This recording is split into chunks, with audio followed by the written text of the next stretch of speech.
Hello everyone, it's Amy and welcome back for another Journaling on a Budget video. Today we are going to make some journaling cards. And I picked up these Jot file folders at the Dollar Tree for $1. I accidentally picked up legal size. I usually use letter size. So I really don't have a use for them except for journaling tags or journaling cards and tags. I love to use these file folders for things. For any kind of cards because they just have the perfect weight. So what I'm going to do is we're going to need some cards to tuck into the pockets and everything that we make in our book. So I'm just going to go through and make some journaling cards and just kind of show you like how I do it. You know, the biggest thing is that with the journaling cards you get to use pictures that are a little bit bigger. And this book is like this one here. That's almost the size of a postcard. Now you could make that into something that looks like a postcard if you wanted to, or move that out of the way and bring the cutter in, because journaling cards are really, really simple to do. I kind of prefer journaling cards to tags. Tags are nice, but with the journaling cards, I like that they're a little bit flatter. I don't normally put anything too bulky on them so that they can be written on, although sometimes when I journal I do put, or when I collage, I put things that are a little bit bigger on there. Now you say, do I want a journaling card that's big? It looks just a little big to me, so I'm going to cut it down a little bit. But see, this is the thing, you know, they have all sorts of journaling cards at the store, and I'm going to just make sure that this is square now. That you can buy, and you have all these cards. Why not just make your own? Because when you buy, you know, you say, well, I don't know what I'm going to need. Just make some up and then look through them when it comes time to fill a pocket and see if there's one that you like. So we'll do a few pictures first, and then I'll just kind of show you how I put them together. But oh look, there's a tag that was supposed to have that on top, and it was drying in the book. I found some stuff yesterday too that was just drying in a book. I forget that I put them there to dry. But you know, and you can make them any size. They don't have to be large or small. But you know, out of this book, you know, we could get some really cool things to put in a bird journal. I like this picture here on the top of this one. I'm trying to carefully get it out of there without wrinkling it too bad. The easiest way to really get the pictures out of your book is just to use your razor knife and just run along the inside edge of the page. Well, look, there's another one.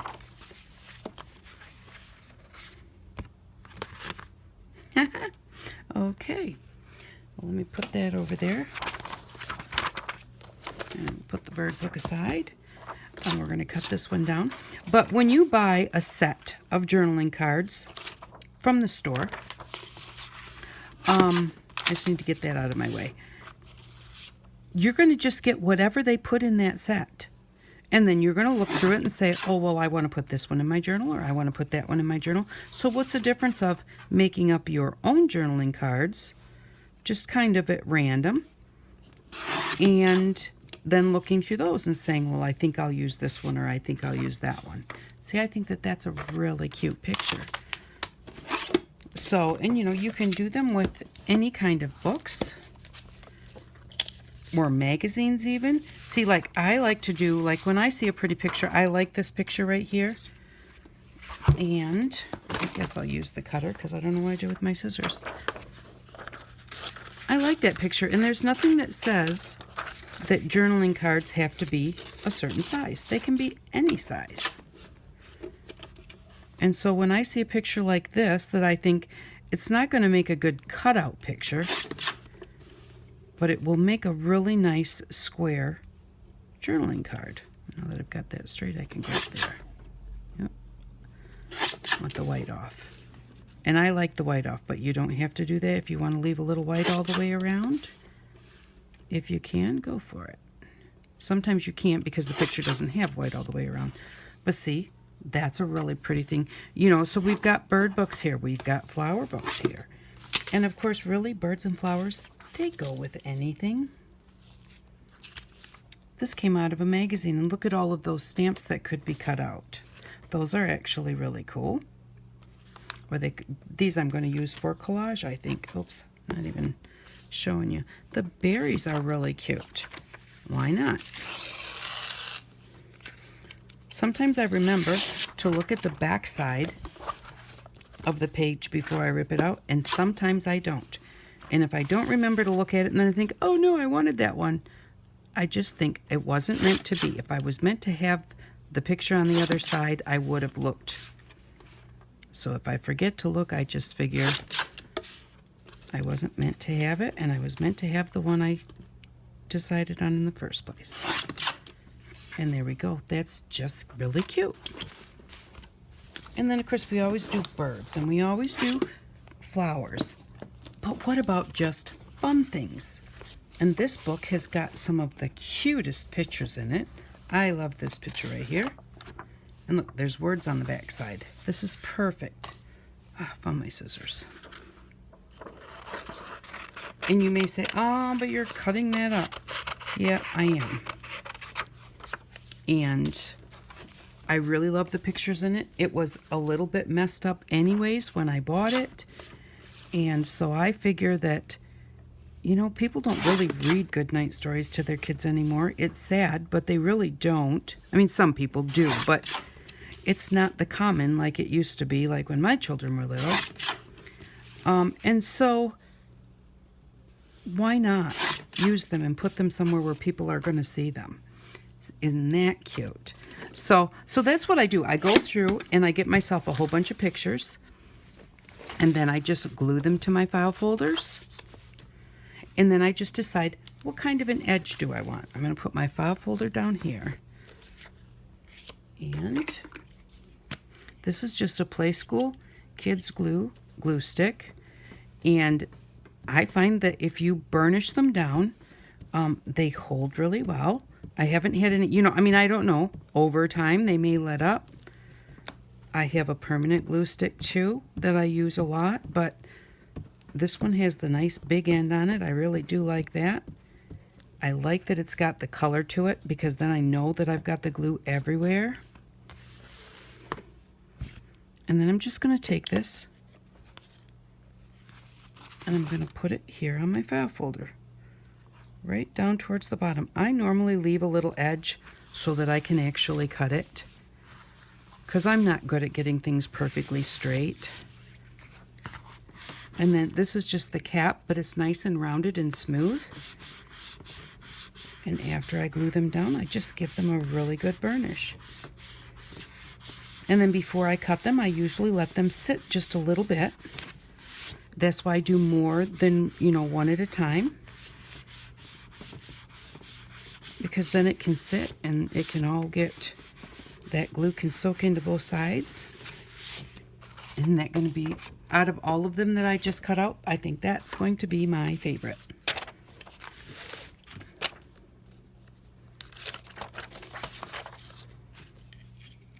But you never know what you're going to need, so it doesn't hurt to do up a little bit of everything. Or like in the journal that we're putting together, it's very eclectic. Very possibly, all of these tags might fit in that book. Very possibly, none of these tags will fit in that book. You really never know. But it's nice to have them, and it's a fun thing to do. I like to just sit and cut out the pictures, and I have a little lap table that fits on my lap. In the evening when I'm watching TV, I can cut a bunch out, and if I decide that I want to glue them down, I glue them down too. So, you know, I mean, you can do it right in your chair. You don't have to have the table to do it. Like I said, just burnish. Make sure that you get the edges really well. But what I do if I see any glue has come out the edge, then I wipe my burnisher off so that I'm not spreading the glue around the center. And you can just go like different ways. Make sure you've got it. And there we go. We'll do these others really quick too. I mean, obviously you don't need to sit here and watch me glue, but we'll see how long it takes to make a few journaling cards, start to finish. And then we'll have some when we get to our pockets and we need to put something in there.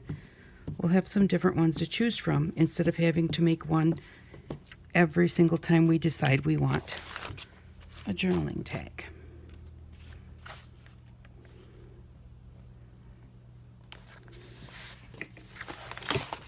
And the biggest thing is, really, I think, is to just remember to burnish them. It just really melds them together. Any little lumps you might have underneath your picture from your stick glue, because sometimes stick glue leaves lumps underneath the picture. You know, if you really burnish it well with something, it helps get those out and everything, so you have a really nice smooth surface. And like, I just kept the lid to the last one that I had so that I have one sitting by my chair in case I'm using a different glue. I still have the little piece there to use to burnish down with. And when this one runs out, I'll probably keep the lid to this one too, because I really like the way they work. And I know me, I lose things all the time. Although I won't keep more than a couple. I won't keep like 20 or 30 of them. Probably not.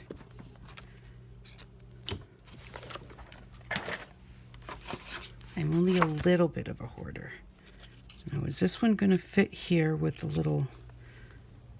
It's not going to fit there because of the part of the file folder that goes like that.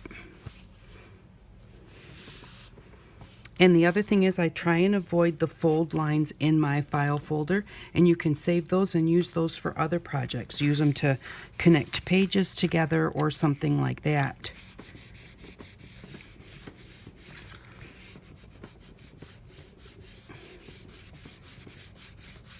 But I just really like the way that tags like this turn out. And I like to have tags that go both ways, because you don't always want, you know, your picture that faces straight up. Sometimes you do, but if you have like maybe a long pocket that you're going to slide into this way, I like to have pictures like this to where like the top of the picture actually sticks out of my pocket. And then the final one isn't going to fit, so we're not going to do that, but you get the idea. We got one of each, kind of. Alrighty, and then because we started with this one, we'll do this one first. And I do have to say that because I like straight lines and I'm not good at cutting straight lines, even with a guide, like we know these pictures are straight because I just cut them all with the cutter. I cut them out and then I still cut them with the cutter again. Now normally I wouldn't be so kind of wasteful. I am kind of hurrying a little bit for the sake of the video. Normally I would keep this edge better.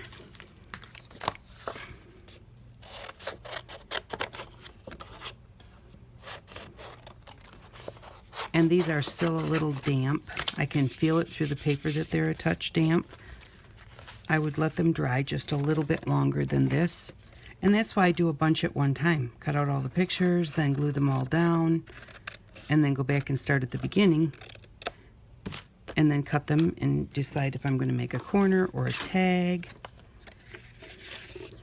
Now I can just line this up. It'll be easier to line this one up. There we go. And I find it easier whether I'm going to make a tag or I'm going to make a journaling card.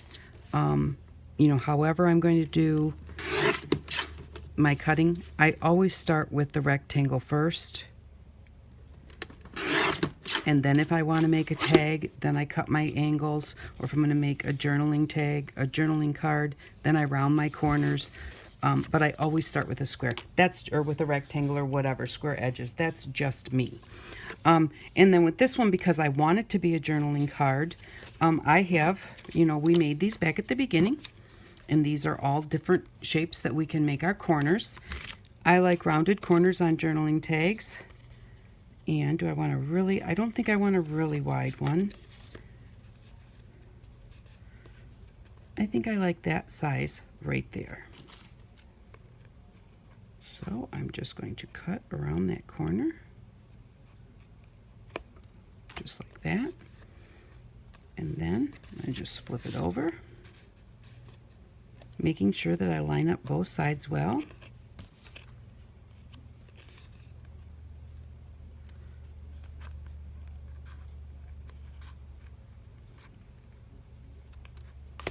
Cut around that corner, which I left a little bit of a point there. So, and if you do have a corner rounder, I do use corner rounders.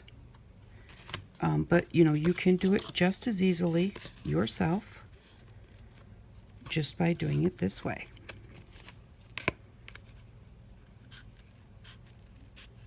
So for speed's sake, if I cut another rounded corner, I'll use the corner rounder, but I just wanted to show you that you don't have to have one. And really, crafting isn't about speed anyway. Sometimes the videos are about speed. I don't want you to have to be here forever, but crafting in itself is supposed to be just something relaxing and enjoyable, so it doesn't really matter how long it takes. So look at that. Isn't that just the cutest little journaling card? Looks like the kind you get in the packs at the store. They got the rounded corners. They're about this size, and you know, they're plain on the back, or they have writing on, you know, writing spots on the back. I usually leave them plain and then decide if I want to put lines on it when I get ready to stick it in a journal. And then you can just edge it a little bit. I think this one will look blue or brown. I think maybe we will do the brown, which is Vintage Photo. It's kind of, you know, the browns are my go-to. I really try to do color because this probably would have looked really cute with blue, but it's just hard to do. Let me check this. It's a telemarketer, so I'm not going to answer it.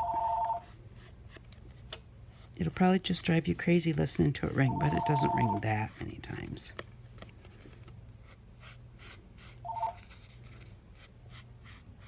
And there we go. And then you can also do the back side if you want to. That's another thing that I don't necessarily do from the start because I don't know what I want to do. So there we go. We have one really cute journaling card.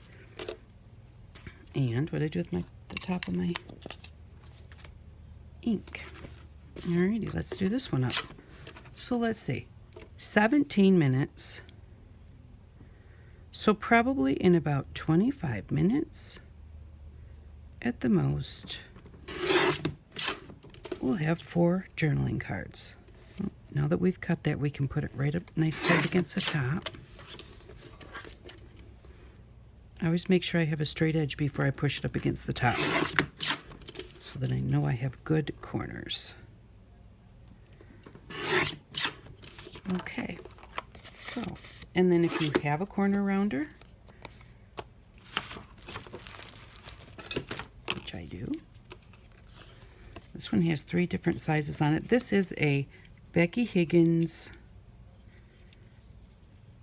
and that's all it says is Becky Higgins. I do like this corner rounder. It does a nice job. I have lots of corner rounders that do not work well, which is why a lot of times I just cut my own corners.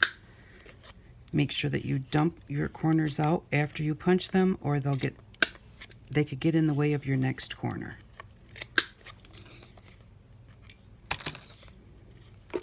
Like that.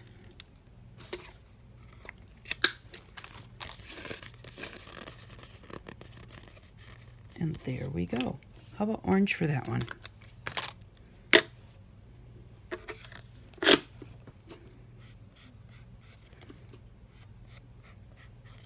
Ooh, I'm not sure about it. Something I have to get used to is color. I'm really trying to force myself to use a little bit color. And I think I'm doing really good in this journal. I have a lot of color in it. So there we go. There's another one.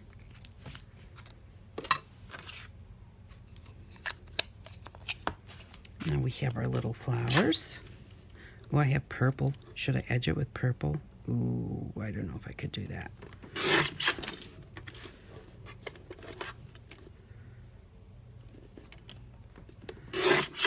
Yeah, we'll edge it with purple. And then you guys will have to let me know what you think. Do you like them edged better in the browns, or do you like them edged better in the colors? let's do a medium-sized corner on this one. And it is faster to use a corner punch, but sometimes more frustrating because it kind of messes it up. Isn't that cute? And that's the thing. You need journaling cards in all different sizes because you never know what size your pockets are going to be. You know, you may need something for a small pocket or for a large pocket. So just if you see a picture, cut your picture to fit what looks best for that picture. Not to make it a specific size, like it has to be 3 by 5 or it has to be 4 by 6, or, you know, don't make it a certain size. Make it whatever size is going to look best for that specific picture. And there we go. And we have one last one. And actually this last one would make a cool postcard.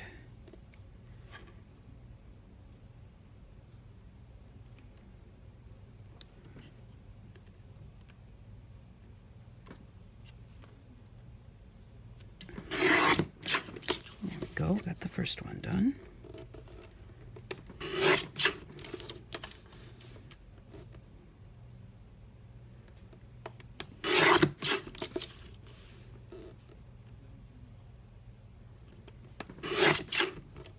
And there we go. And I'm kind of debating, well, we'll just make this a journaling card. I can make, this one to me, it has to be in the brown. Oops, but we haven't done the corners. What, do we want to do any kind of a different corner? No, I don't think so. Let's go with this as a big tag, so let's do the big corner.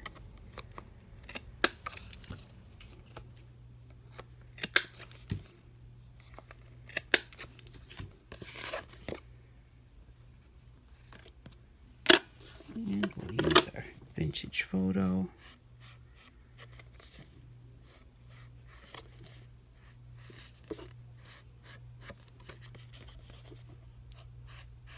And the nice thing when you edge it, and you don't have to by all means, but it kind of pulls both sides of the paper together. So if you have a dark piece of paper especially, if you edge it, you may not see much of the ink on the front of the paper, but you don't see, like on this one, it has a dark edge to it instead of having a cream colored edge. If I hadn't edged it, you would see the cream there and then the dark picture kind of on the front.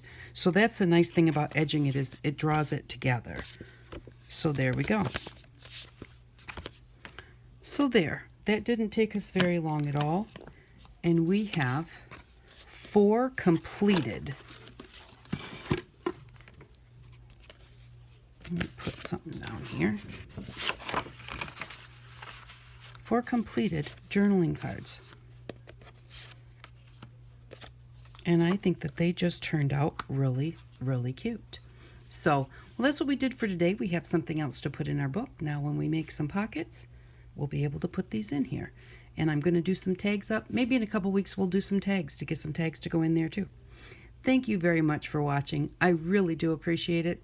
And I hope that you all have an outstanding day. Bye-bye.